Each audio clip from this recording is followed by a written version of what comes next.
Well, when there's a lack of systems, I think people are just in constant reaction mode, and it doesn't ever give you time to sit in silence, sit in flow, just actually let the experience sink in. So fear, like you're kind of playing this catch up all day, every day, and that like creates even more chaos in your head.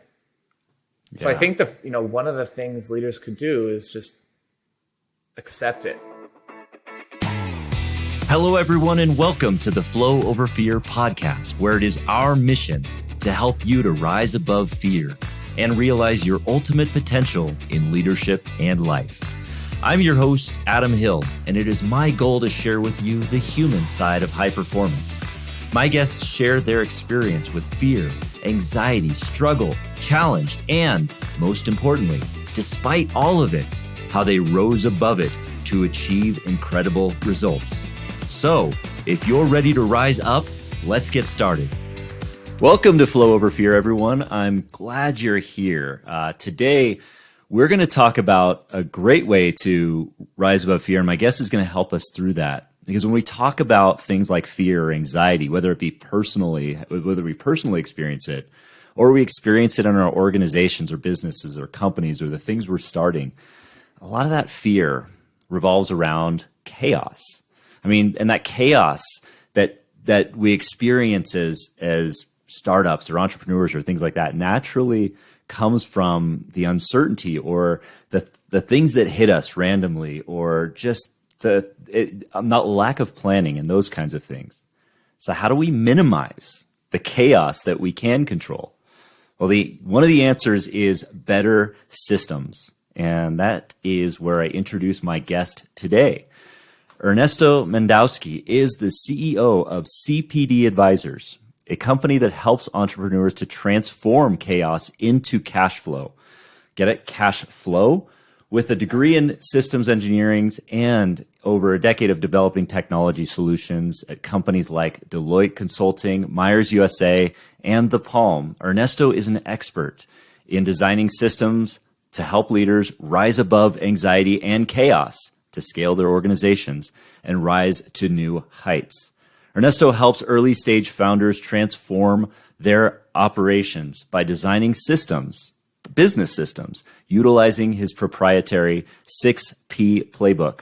Outside of his work with founders, Ernesto is passionate about building a sustainable entrepreneurship community. Welcome to the show, Ernesto. I'm glad to have you here. Thank you, Adam. Thank you so much. It's awesome to be here. Yeah, my pleasure. I'm really glad you're here because I want to dive into this systems thing, and I want to get into your story. But before we do, I think when we say the word systems, when we say that, maybe a lot of people, they get their eyes roll back in their head a little bit, and they say, "Oh man, technology. We're going to get technical." Can you help us? At least can we define this here? Because I think it's important that to set a framework here of how systems are important to how we live our lives and we rise above our fears.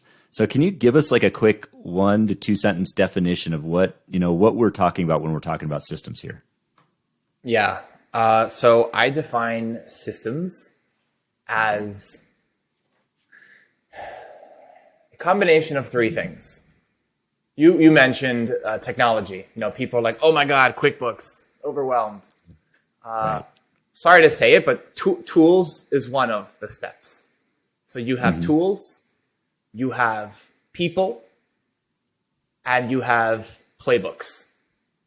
So when you have your company, you probably have, maybe it's a solo founder or a group of people, a team. They are doing certain tasks that they're following certain checklists. Those are your playbooks or your standard operating procedures or your processes. And they're using tools or software.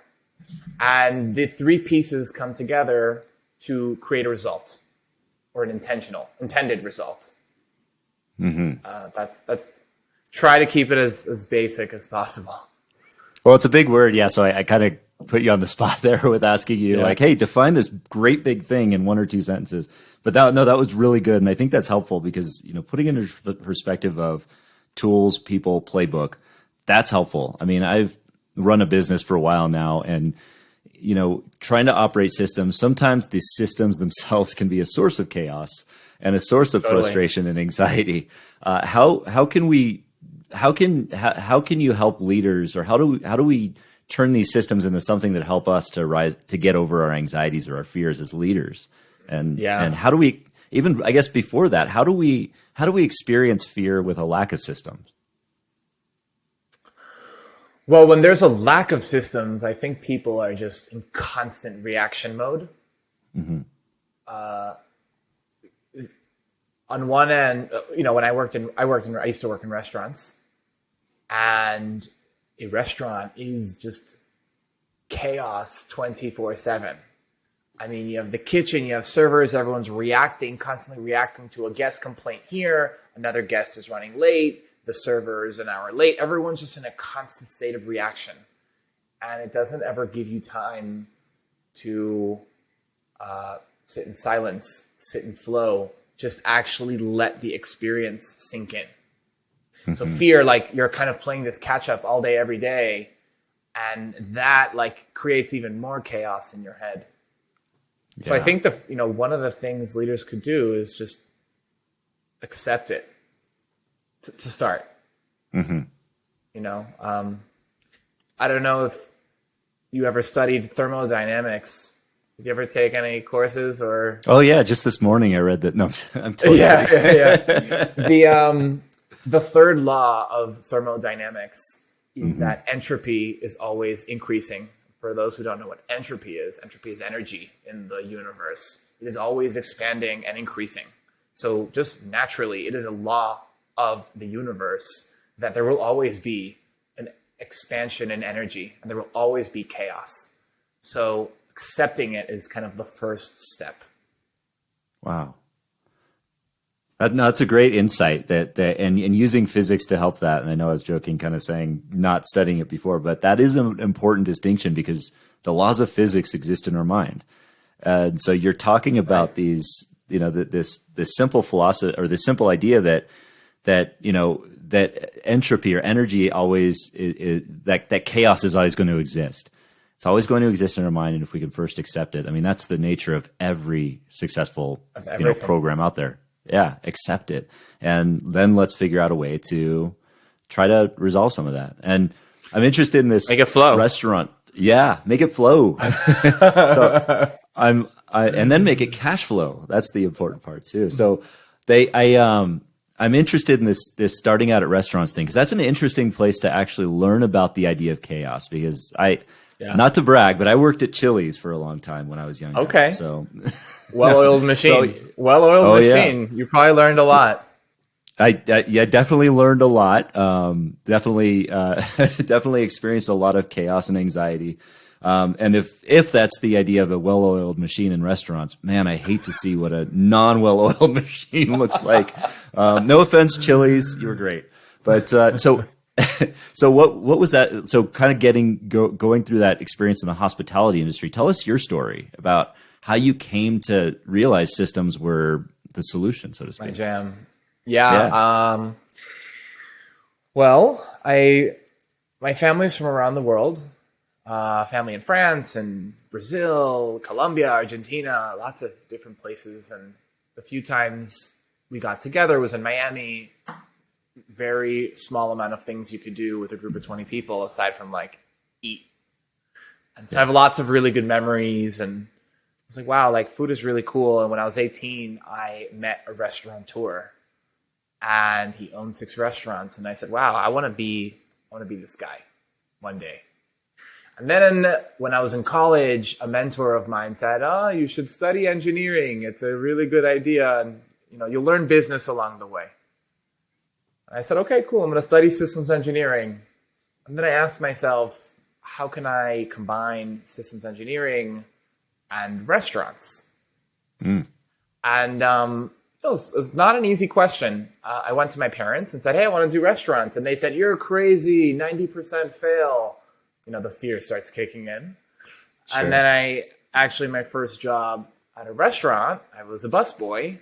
And in between breaks, I went to the general manager and I said, hey, how do you implement these inventory systems and asking him like the systems kind of things. And he's like, hey man, like table 6 needs clearing. Like get back to table 6. And I'm like, Jesus, who's going to help me out here?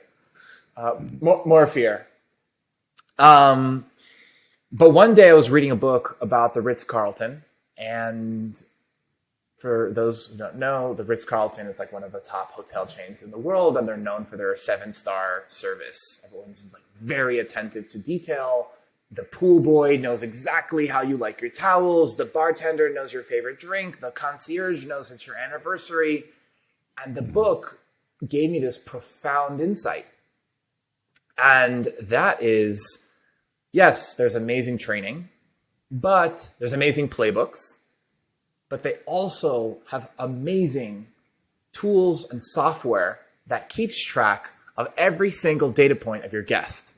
So if you're the pool boy and you're laying out the towel and they hear that it's the anniversary or your kid is allergic to this, they'll go to the CRM and they'll enter in the information. And the next year when you're in the Maldives on your vacation, you pull up to the Ritz, like everyone knows your information. And I said, wow, like that's amazing service that is enabled through technology. I said, this is it.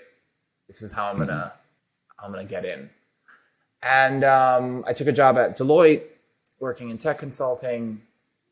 I was doing government project management work, large 150 person plus teams. And I was not happy. But on the weekends, I went to culinary school to take a culinary business class because I was learning how to bake bread and turn my bread into a digital challah bakery. And that was also an opportunity to tell every instructor that I knew, hey, I'm a systems engineer. I really want to get into the industry. The course finished. I didn't get the funding from the program or the validation of a job. But a year later, one of them came back to me and said, hey, we need an engineer. We're starting 10 different restaurant concepts at the same time, and we have no systems, we have no process. And that was kind of like, here's your ticket. Welcome to the crazy world of hospitality. Right. Well, that's incredible. Yeah, and you don't always think about that too when it comes to restaurants, the idea of systems in place. But I mean, if we break it down into the systems just being tools, people, and a playbook, well, of course, then everything has a system. It seems like, and maybe my theory is wrong here, but whether we like it or not, if we're not implementing the system, these systems being implemented for us, they're just being implemented for us. Yeah, and you are doing a playbook, it's just not as structured. Mm-hmm. Or, for those listening, for those people, for those entrepreneurs and founders that are listening that are maybe just starting out or maybe overreaching to that next level of client, and they get that client and the client starts to ask like, hey, can you do it this way? And can you do it this way? Can you do it this way? And they start to customize it. They're taking that playbook and they're putting it all over the place, which is impacting their delivery because now they're customizing 6 different engagements and that's creating more anxiety. And, that's like taking away from the flow. Right. So yeah, everyone's running some sort of a playbook, whether they know it or not.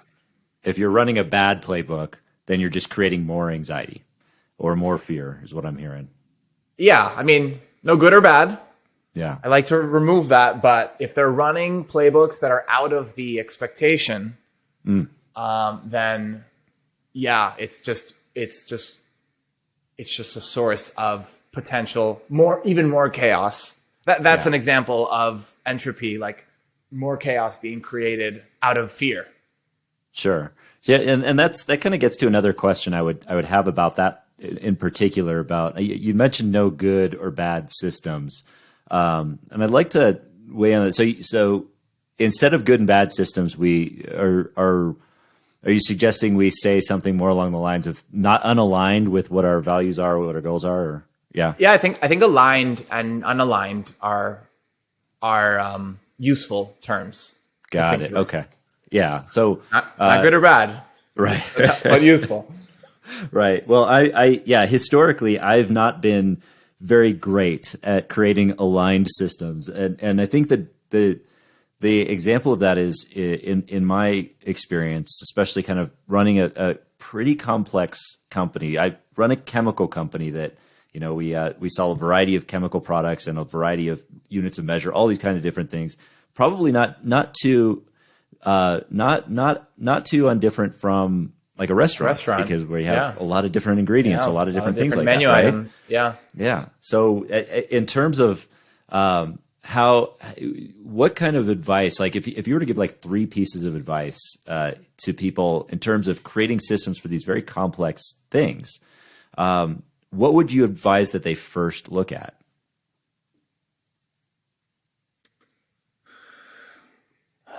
I think the most, sometimes we think of like, what is the transformation that a business or, provides for another person? And that's another word for the results from a core product. Right.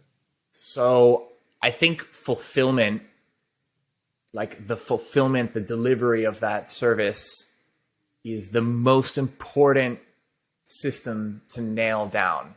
Mm-hmm. Because if you're a guest in my restaurant and I serve a meal that's killer, that's unbelievable, that guest is going to turn around and tell 15 of their friends to come to the restaurant. That's like a 15 to 1, or I don't know, 150% to 1, like return on experience. I don't know. I'm just making up a metric here. Like you're turning that customer into your salesperson. You don't have to invest in additional sales and additional advertising, but like really the delivery of that service is so important. Mm-hmm. And the really tricky part to this, like when you're just starting out, for example, or when you're kind of launching a new product and you're still collecting a lot of feedback, your fear is really having you change that fulfillment process every single time. And so you don't have consistency. Yeah. So like really it's that fulfillment of the service is I think the first system to like really master. Gotcha. Okay. And that makes a lot of sense. And I like how you say fulfillment, because I know in this context, we're talking about the fulfillment of an order, fulfillment of, the delivery of our product to the customer, so that the customer gets what they expect. But exactly. Fulfillment has another connotation here, which is like, actual personal fulfillment, which you bring a great point. Yeah. Actually.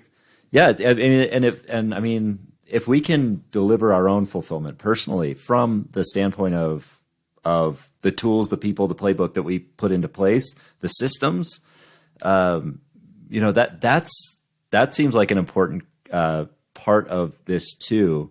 As I get back to the idea that when we're experiencing fear or anxiety, and I'm internalizing this a lot, because when I experience fear or anxiety, it just seems like a lot of chaos. It seems like there's no solutions. It seems like there's no way to find that fulfillment or fulfill on this kind of thing. But is it fair to say that the systems that we put in place and the discipline that we have around the fulfillment that we're putting into place, well, it is a discipline, that it takes discipline, and it takes not varying from that system?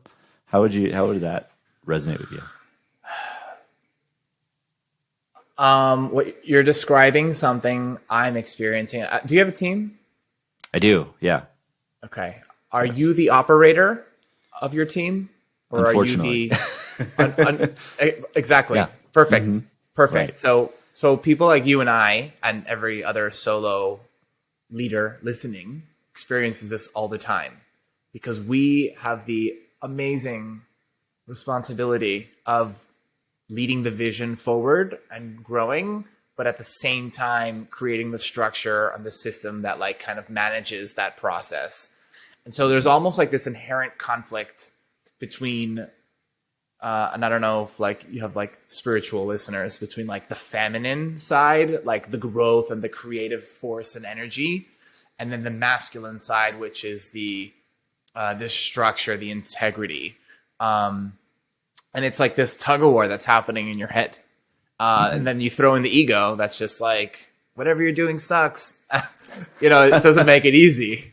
Right. So, I think for us who struggle with that, eventually if we do find the right person who can like elevate into that operator role, who serves as that partner who can coach you and help you stay grounded and like feel supported, that this person is going to support you while you're out there doing the thing.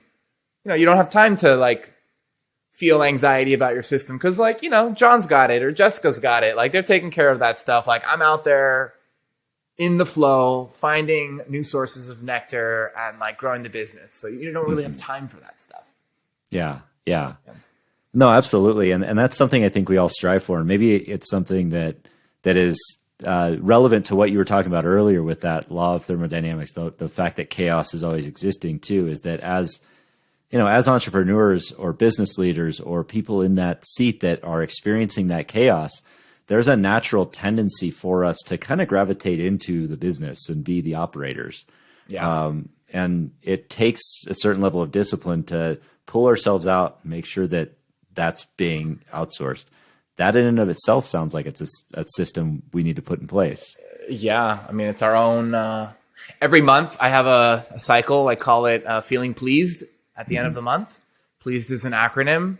The last letter D is delegate. And it's always a question I ask myself at the end of each month. Like, what do I want to start delegating next month? Just to even put it into awareness. Right. Because, we are just so busy in the hustle. We don't take time to do our journaling practice or our reflections or whatever. We never even think about delegating. Yeah. Yeah. Yeah. It really is a challenge. And I think it roots itself. I mean, it feels like it roots itself in fear that, we just don't want to let those things go because nobody else knows how to do it. Yeah. Nobody else knows how to do it. I can't explain it well enough. I can't do this. That's certainly a nature of my fear and why I continue to be an operator in a lot of different ways. Totally. So I know how that is. So I know you mentioned, you kind of talked about nectar, finding that nectar. And I know you've got a concept that's called honey, right? That's similar to that. And it's relevant to the book that you wrote. Can you talk a little bit about that and what honey is, what that's about? Yeah. So when I was in that restaurant group, when I took that, my first ticket, it was a really difficult time to start. Because, just like when I went to my parents and the GM, like, hey, how do I do that? They all just didn't have answers for me. Said I was crazy. The COO and the CFO of this restaurant group. I said, how do you do that? They're just like, I don't know, go figure it out. And it's like, oh my God, great. So I had to pour over blogs and help centers and documentations and support tickets and just like collect and ask questions and ask. And it was painful. I had pressure and maybe pressure for myself. And, I was building this thing out. So I said, I'm going to write a book and I'm going to give this guide to the next restaurant analyst that wouldn't have to go through this pain that I went through. Basically like the ultimate guide to restaurant analytics. And as I was writing, one day I went to the forest and I had a little experience with my friends, and I realized that my story was so much bigger than just restaurants and analytics. And my story is one of humans, of what we're doing, and it's inspired by bees and how bees make honey. So when bees are out making honey, they are going to different flowers, they're extracting nectar, they're transferring pollen, the flowers are making fruit, the animals are eating the fruit, we're eating the fruit, the whole ecosystem is growing. It's kind of like the reverse chaos. Like there's this like beautiful chaos, like everything is growing, there's lots of expansion happening, and the bees then go back to the hive with this nectar and create this honey that they ultimately survive off of. We are doing the same. We are going to different jobs, courses, conferences, people. We're extracting these insights. We're transferring them more helpful. We're supporting each other, accountability, whatever, raising each other up. And then we're going back to this hive of our mind, of, who knows, the metaphysical plane. And we're creating this honey, which is that unique intersection of everything, of our skills, of our insights that we give back to the world. I was doing it in restaurants and tech and analysis, and I was offering it back in the form of a job. You were doing it, with your family business, with the chemical industry, with your experience as a triathlete with your anxiety. Like you're taking all that stuff together, and now you're offering it through Flow Over Fear and the one-on-one coaching and the speaking that you're doing.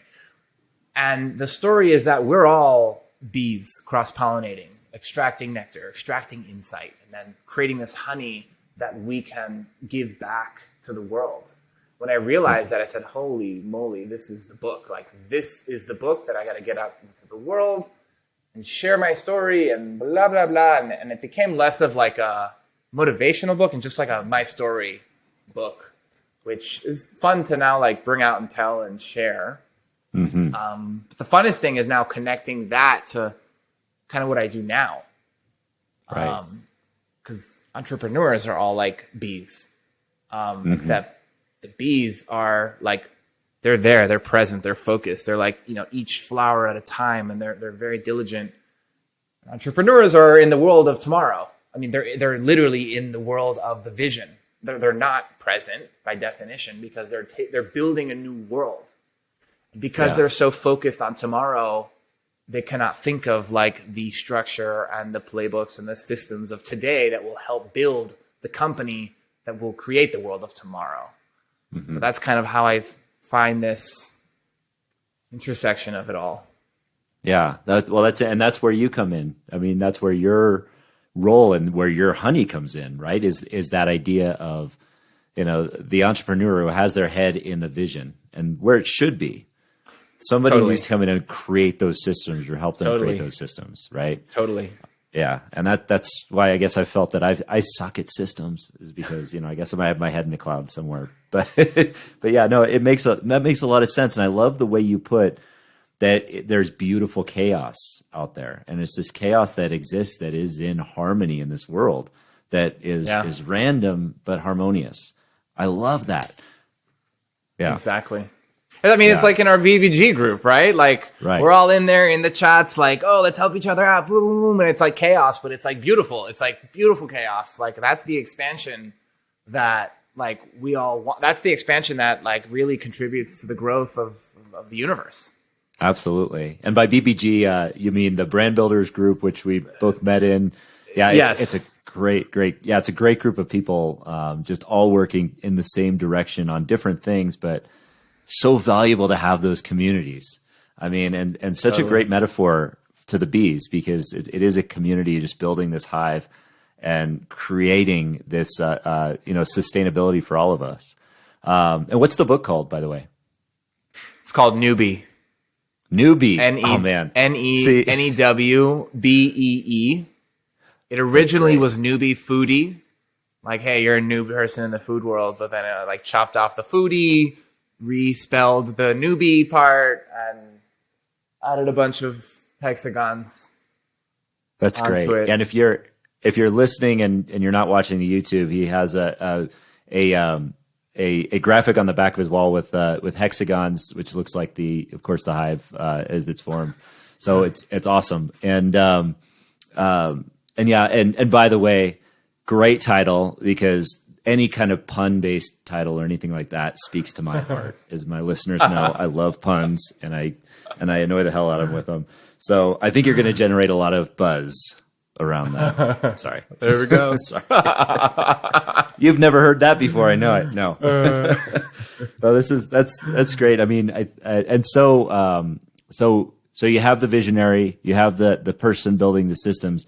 Is that a suggestion that you would have for people who are in that visionary role, or entrepreneurs or people in that leadership that are struggling and frustrated with this idea that systems aren't in place, or things aren't aligned in the way that they should be, or their systems aren't aligned? Do you suggest that they put somebody in place to run those systems, or is there some kind of way to simplify system creation that somebody who's a visionary can implement? I don't think a visionary, I almost used the should there. I don't think it's best use of time for visionaries to build systems. Mm-hmm. Because by definition, the visionary is doing the vision. He or she or they're in the world of tomorrow, getting all the clients and partners and collaborators to create that world for them. And so I think, one of the biggest leadership qualities I think we have to learn is, or we get to learn, is letting go and trust and elevating and recruiting and supporting and training. And it's really finding someone to serve in that role. Mm-hmm. And sometimes visionaries don't have time to do all that. They don't have time to find, train, hire, trust, all that stuff. So, I like to think of myself in the future. I see myself being kind of like this liaison. I applied for a grant last year for what I called the 6P Academy, mm-hmm. which I basically want to take 30, 20-something-year-olds, like a cohort of 30, 20-something-year-olds, give them my frameworks, teach them how I do, and then basically drop them into all of my clients' businesses so that they can do their thing. Right. And, eventually that could be a way to meet visionaries like you, like other solopreneurs, and say, hey, have a person who can just drop in. They're already trained. They know exactly how to build what they need to build. Mm-hmm. Go do, let them do their thing. And, right. Maybe it's idealist of me, but that's how I'm tackling the problem. Sounds like you're a visionary on that front, right? I'm totally a visionary, and definitely. I get in my own way because all of I was telling you before the call, I got married and I was so focused on building and tinkering and doing systems, but I wasn't getting money in the door. There was no revenue coming in because I was so I'm going to just do this. But that leads to the demise of a business. Mm-hmm. So I have to be one or the other. There's an interesting question in of itself too, because I imagine there's a lot of conflict there when you're trying to run a company that is based on systems, but you're trying to remove yourselves from creating systems and become the visionary. How does the fear play a role in that, and how does that resonate? What kind of systems do you have in place to keep yourself out of that operator role? Well, fear looks weird because it's not fear like anxiety, like I'm scared. Fear is more like, okay, well, I'm just going to keep building the CRM because the flows have to be perfect. And it's fine. And I'm going to just keep building it. But I don't even have this pressure to grow. So I'm not feeling the fear that maybe other people fear, like people who maybe have investors, or advisors who are breathing down their neck saying WTF. Yeah. More recently this week, my wife and I sat down and she's like, all right, we're going to kill it this year. Every month, we got to have a review. And it's oh, wow. Okay. Maybe now is some fear or anxiety. Maybe now I'm feeling some emotion. Now it's all right, it's time to move. Yeah. So it's that accountability. Yeah. Yeah. So the accountability can lead to a lot of fear, certainly, because then it's now it's on the line. Now we got to get this done. It's no longer just a vision in my head; it's being done. So maybe so it sounds like that the idea of turning a vision into some sort of reality. There's a fear threshold we have to break through there, and totally, yeah. So that there's a lot to that, but and for your company, so you focus primarily on the smaller, the solopreneur, those and smaller companies, startups, those kinds of things. I have some, I know the benefit. I've been working within our company of working with with the EOS system and all of that kind of stuff, which is great for bigger businesses and things like that. But how would you distinguish or differentiate the larger business systems that are in place, for $100 million, $1 billion businesses that are managed to getting to that one solo operator, the person that you are or I am, and trying to build these separate businesses? I think I used to work at Deloitte, and we obviously had used our own systems. And when you're one of the worker bees in one of these massive Fortune 500 companies, you're probably looking at 0.3% of what the actual thing is. like what the actual internal system is. Mm-hmm. There's so much controls and automation that's happening in the back that you don't even know about because you're just one of 12,000 people. Right. But when you are one of 5 or one of 20 or one of 50 or one of 100, like you are seeing, like you are still responsible for the 700 KPIs or, all the different moving pieces of the different elements of the business. Mm-hmm. So it's almost like the responsibility or the awareness. Sometimes people like have like this, oh my God, I became so aware and so clear in my life and I knew I had to take action. Entrepreneurs, when they see like, oh my God, I have project management and a CRM and a this and a sales cycle, like that, like creates so much chaos for them. Yeah. And, fight or flight, they're freezing. They're totally freezing. Under the weight of all of that, just all of it. Yeah. Right? Yeah. Yeah. And sometimes it's easier to dress up your fear in, I don't have time for systems. And they just like, don't even face the problem, which is the same as, overweight people who are like, don't want to face their weight or, everyone just wanting to like not face their obstacles. Entrepreneurs are no different. Right. So it's just not wanting to face the fear. So just saying, I don't want to deal with it. I don't want to deal with it. Yeah. Put it away. Yeah. Freezing. Yeah. I love that. Yeah. Yeah. Yeah. That makes a lot of sense. So how does that relate to kind of the smaller business, the solopreneur, what they might fear and how systems might help them? Well, they feel it more. Mm-hmm. But the beauty of it is you're a small business. Like you don't need to do it all. You don't need to systematize everything. Yeah.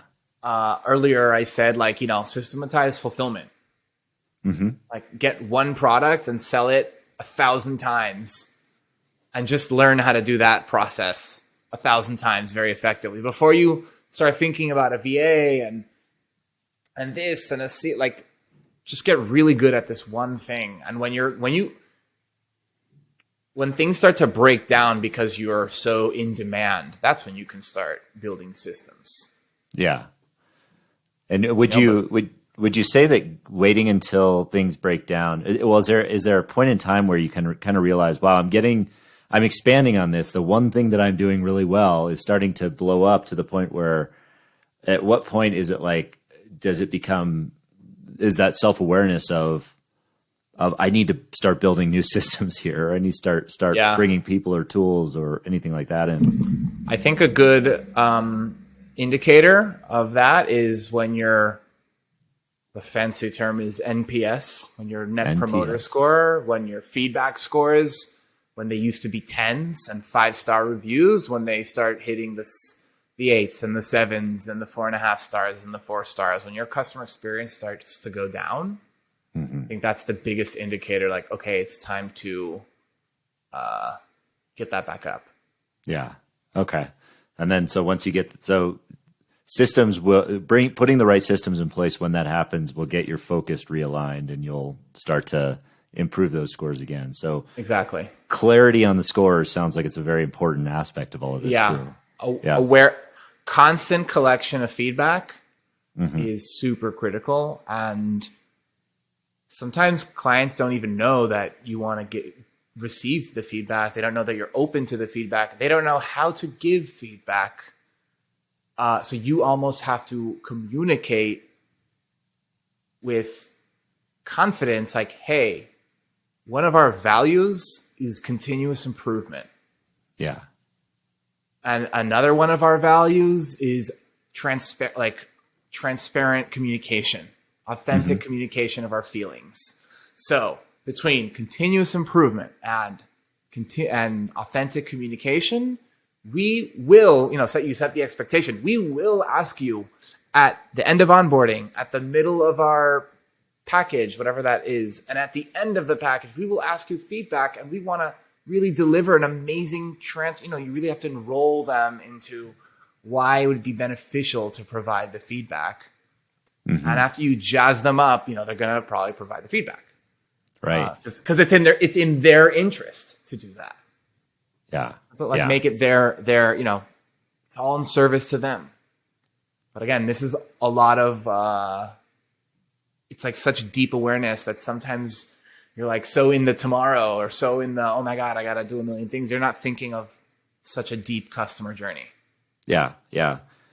So we've gone kind of over, so why entrepreneurs or why leaders are afraid of systems, obviously, because you mentioned that it's, similar to anything we're afraid of. We just want to kind of push it away, or it's like that fear of doing the thing, eating the vegetables that we need to eat. Right. Right. But, so how would people get started with this once they're ready to like brave the, take the courageous challenge? Step? Yeah. How would they do that? The first step is, I always ask clients, like, what are your goals? Mm-hmm. Because what you focus on, you become what you focus on. Like whatever you focus on amplifies. Like what gets measured gets done. Like whatever you're paying attention to is the thing that probably needs improvement. So after you figure out your goals, it's like, okay, how are you measuring progress to those goals? And that already will indicate like the playbook, like how you complete that process to that outcome, and then the tool that you're using. Okay. And yeah, regarding the playbook part, so that makes a lot of sense. So if you're starting out, clarity on your goals, know what you're measuring, know what your measurements are. And then you kind of mentioned the playbook that kind of establishes the playbook. So you have a process called the 6 Ps, right? Yeah.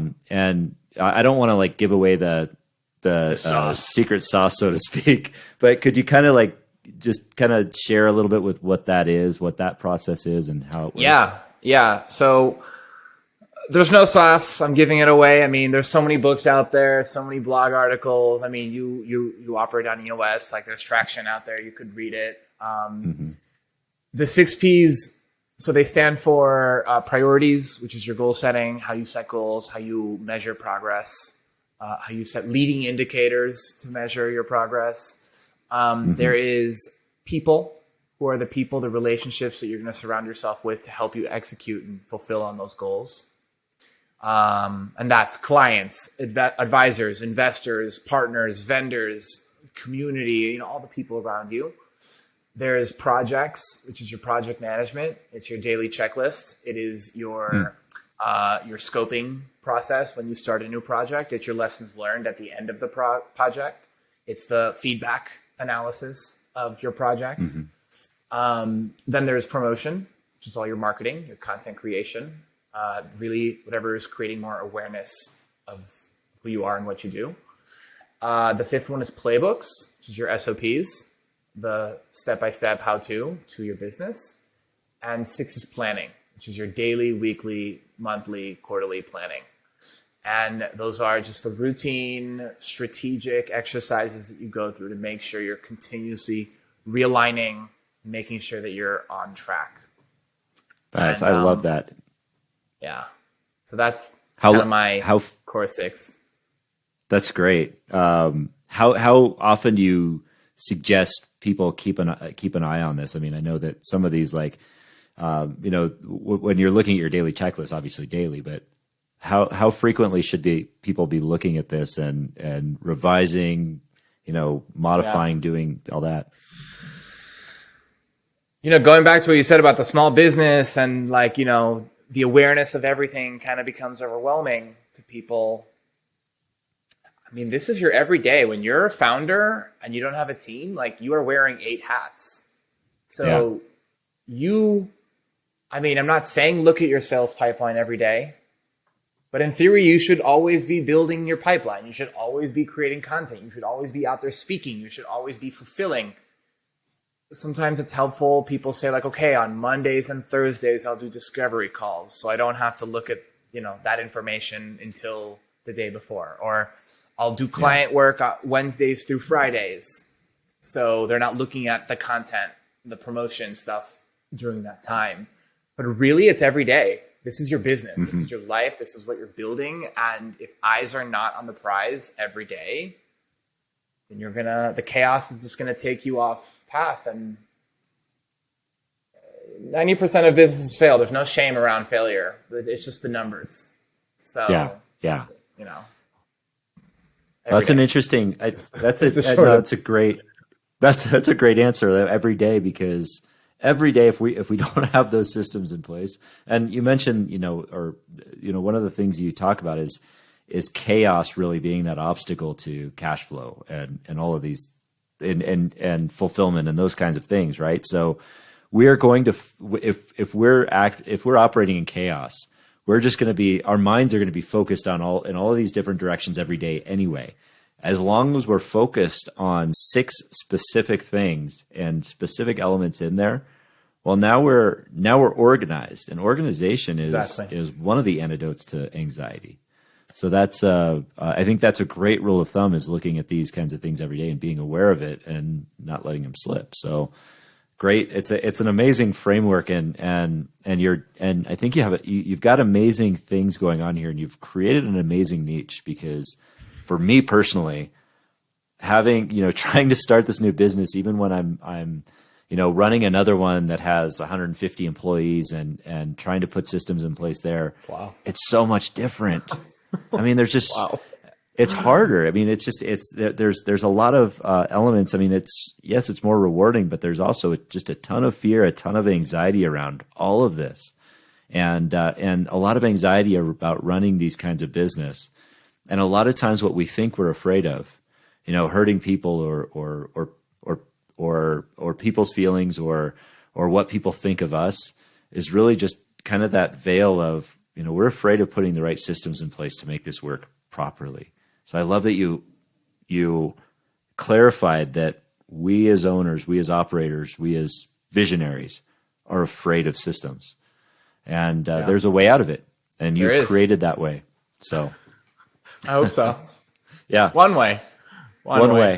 Yeah, but an important way, and I'm glad you did. So where can people find you, and what's next for you, Ernesto?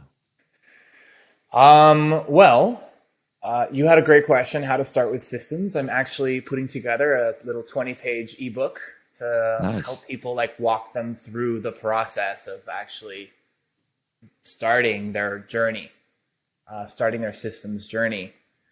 And that book is coupled with a talk that I'm developing, as we spoke about, around how people can build their cash flow engine.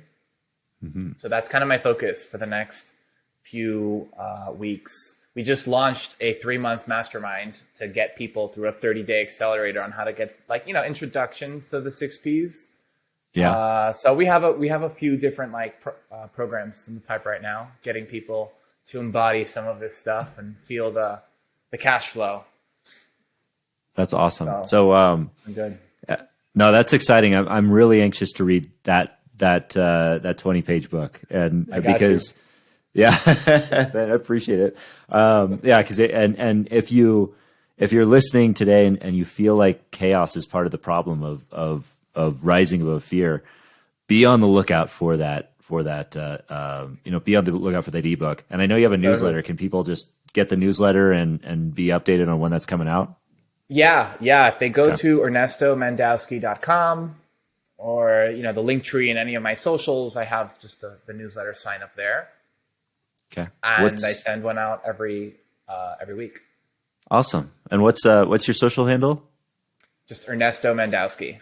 Mandowsky. Okay. And that'll be in the show notes. Because don't ask me to spell that right now. But I understand.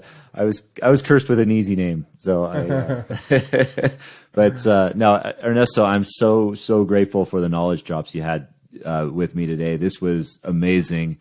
I'm going to be able to take a lot, selfishly, I'm going to be able to take a lot of this and wisdom and apply it in my own life and my own business. Grateful for what you're doing, my friend. I'm really glad to have met you through Brand Builders. And thanks for joining me. And for everybody out there, thanks for joining us. Don't forget to hit subscribe and like this episode. Appreciate you. We'll see you next time. Thanks. Hey, everyone. Thanks for tuning in to the Flow Over Fear podcast. If you'd like to learn more about getting into flow and learn the foundations of flow, I have a free video series on my website at www.adamcliffordhill.com called The Foundations of Flow. Feel free to go there and download it and start your journey to rising above fear and achieving greater flow in your life.